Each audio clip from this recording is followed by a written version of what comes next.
Tayo ng simple low-carb meal. Let's start.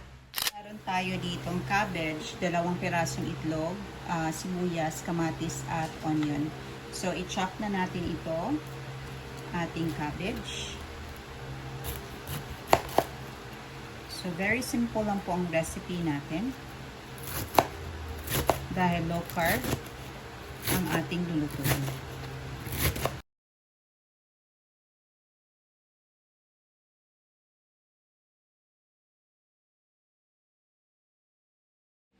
Dito na po pala ang mga ingredients na ating gagamitin. So tara, simulan na nating magluto. So meron tayo ditong cocoa aminos. Ayan, mabibili lang to sa grindahan. Check nyo lang sa comment section below. Meron din tayo ditong coconut oil at syempre ang ating 3 pirasong itlog. So dinagdagan na natin. So tara, mag-start na tayong magluto. Mag-add tayo ng ating coconut oil. Ayan, yung katamtaman lang. Pagkatapos, gisahin na natin ang mga spices. So, unahan natin ang ating onion, ang ating garlic pala.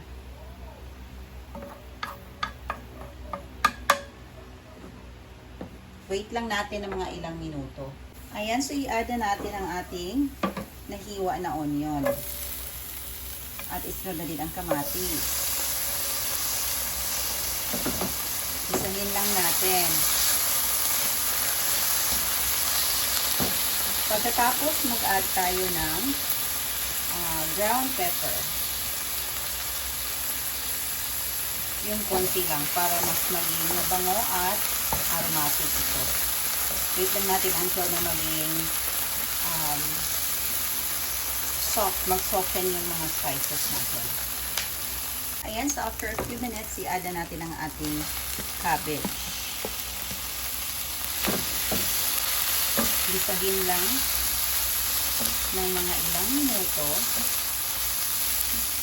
until na mag-soften ito. Pagkatapos, simplahan na natin ito ng ating cocoa aminos. So, ang cocoa aminos is mabibili lang ito sa grindahan. Check nyo lang sa comment section below. Mag-add lang tayo nito. This is substitute for soy sauce. Ayan, so konti lang. Kasi yung soy sauce is hindi siya low carb. Ayan, diba nagkakulay na siya. Sa low carb kasi, salt and pepper lang ang pwedeng itimpla. Ayan siya. Mas gusto ko sa cabbage, yung hindi siya masyadong luto. May crunchy pa tayo mamaya at i-add na natin ang ating itlog.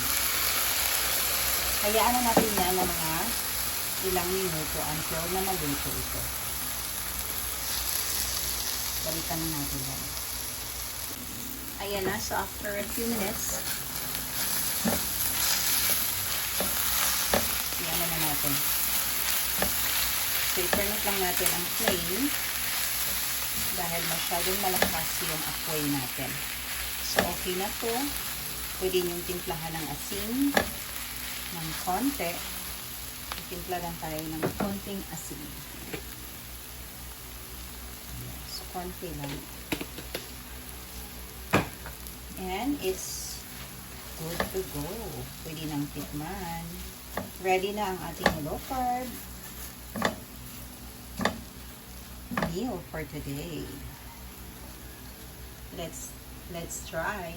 And so this is our first meal for today. So after siguro mga 21 hours fasting. So this is our rice, cabbage with egg, and ginataang or binagoongang bangus. So let's eat. This is my first low carb meal. Tignan natin. So with ano lang ito, with salt at saka cocoa aminos, walang seasoning. So tikman natin kung masarap ba.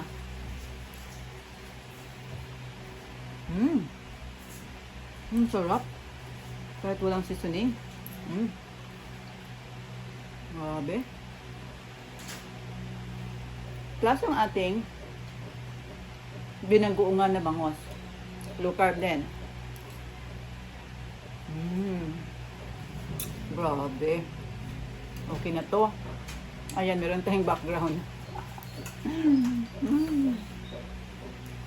Ayan lang. That's it. Bye.